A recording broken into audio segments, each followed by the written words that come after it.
stories before. However, this is like, we're creating the story of weaving influence. And so as part of the story of weaving influence, you know, there are certain parts that we have to retell. So if you can be patient with me in the retelling. So when we think about the company why, it all goes back to the fact that I needed to find a way to build a career for myself. So for those of you who don't know, in 2001, when my first child was born, it was like this instantaneous feeling that I had that I could not go back to work. I wanted to be with my child. And so thankfully I was blessed to be able to stay home when Cam was born, and through Nat's birth and through Maggie's birth. And when Maggie was about 2 years old, Eric looked at me one day and he said, "Becky, what are you gonna do for work when the kids are in school?" And I started laughing. Like, as you guys might know, my husband has a very demanding career. He's often gone for 12 hours a day. I hold the bulk of the responsibility for everything that happens in our household, inside the walls of our households, and all the things you might think about that includes, and I still do today. And so this all began when I tried to figure out, how can I build a career that works for me? And a career that works for me is one that included, you know, me driving my daughter back and forth to school 2 hours a day last year. It's, you know, a career that allowed me at times to go be at school with my kids, or to go for a run in the middle of the day. And so when you think about the vision for Weaving Influence, it really started with, I want a life that works for me. I want to become, over time, hopefully, the best version of myself, despite a lot of mistakes and challenges over the years of building the company. But it really was about, okay, first, like, I need a job. I need to make money. And then it turned into this ability and this vision that I had to create a company or a business that would work for others. And it all started on a day in 2012 when I went to coffee with my friend Tamara. Tamara eventually became one of the first people who worked with me at Weaving Influence, and we were at a Starbucks that's no longer open, and I had a really large iced mocha because that's what I love. And I was sitting across the table from Tamara. And so one of the things you have to know is that I never took a business class and never wrote a business plan. And it was never like an ambition of mine from growing up that I was going to build a company and be an entrepreneur. Guys, like, I just wanted to take care of my kids and have like a quiet life. And there was something that happened magical when I sat across the table from Tamara, because I looked at her and I thought, Tamara is just like me. Like, she wants to be a mom. She wants to find work that will work for her. What if this business that's starting to come my way, what if it could be about more than me? And like, I mean, I can still remember that moment.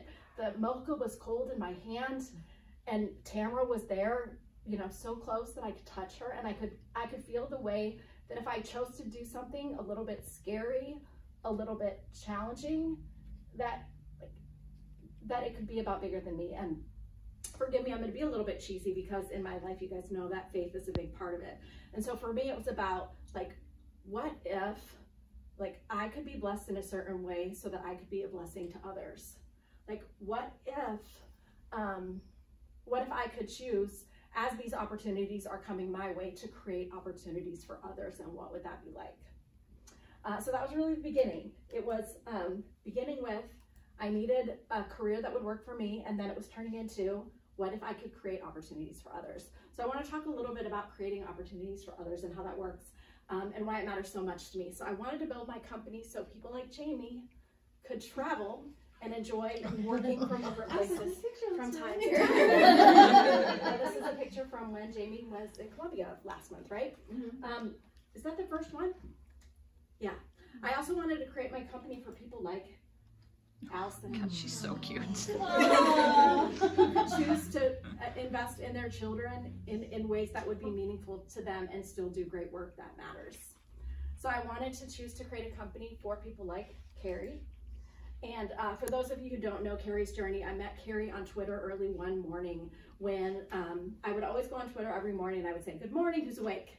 And Carrie said, "I am." And I asked her what she was up to, and she said she was getting ready to finish out a job that she couldn't stand as a pharmacy tech, and that she was starting to apply for new jobs. And I said, "Well, what new jobs are you applying for?" And she said, "My dream job would be to work from home editing." And so I said, "Carrie, hey, let's talk."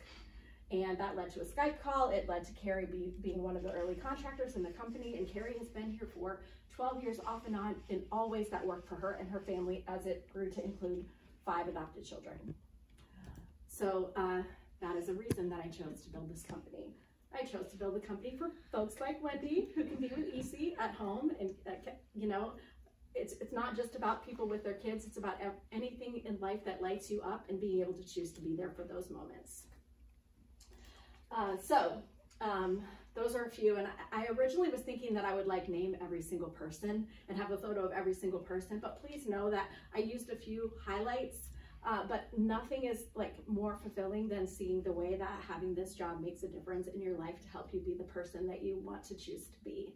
And like, I could just tell story after story and look at each of you, but Janice didn't give me that much time. All right, so when we think about building opportunities, I want you guys to know that creating opportunities starts with the team. So I created an opportunity for myself first, then I created an opportunity for all of you. And really the opportunities for the team to do flexible, meaningful work is what is at the core of why Weaving Influence exists. It exists for you.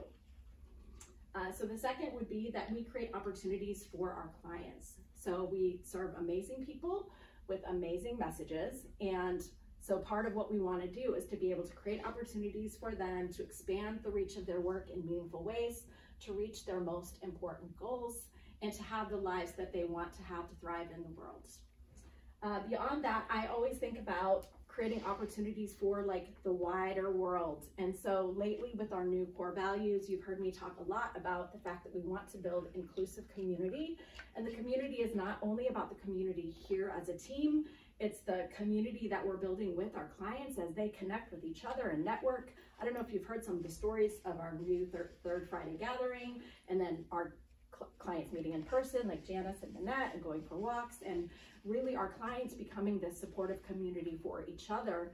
And then beyond that, there's like all the people who've been a part of a book launch, or all the people who attend a webinar, or all the people who happen to, you know, benefit from the social media content that Isabel is writing faithfully week after week and sharing with the world.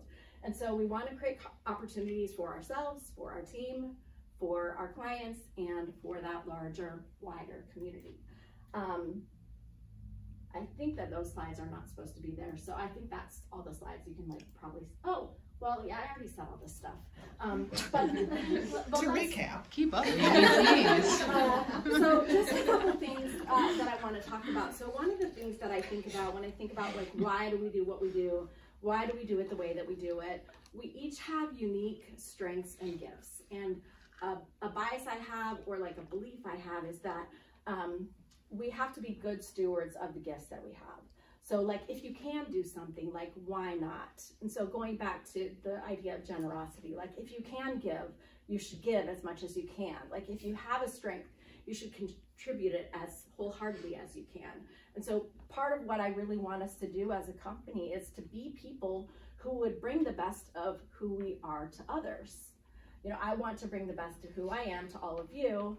And as a company, we have this chance that because we have certain gifts and abilities, it's like a requirement that we use them and share them. There's a verse in the Bible that says, whoever has been given a trust must prove faithful.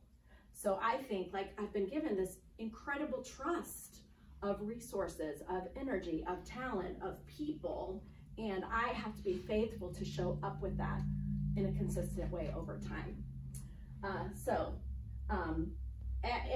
And as I think about the team, one of the things that I really want, and we're going to talk about over this week, is like, we all want to do our best work and be compensated well.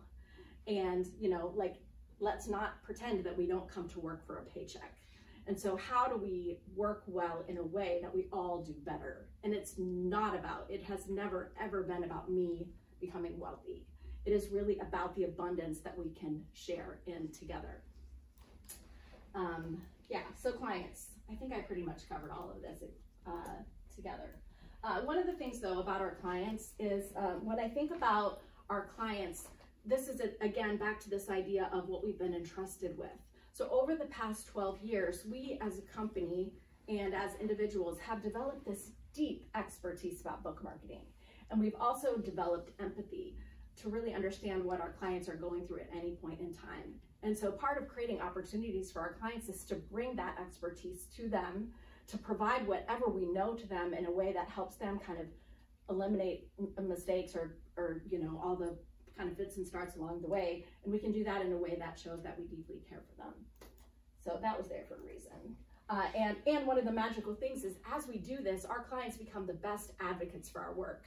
So one of the things we'll talk about tomorrow is just where our business comes from. And overwhelmingly, it comes from our clients who advocate for our work. So thinking about our community, so people are drawn to the authors and content we promote because we promote world amazing, like, experts, whatever. And then we welcome those people into our community, and then they become advocates for our clients' work and for our work in the world, and can amplify the impact of the work that we're doing. All right, so there's the company why. We exist to create opportunities in the world for ourselves as a group, for our clients in their work, and for the wider community to benefit from them.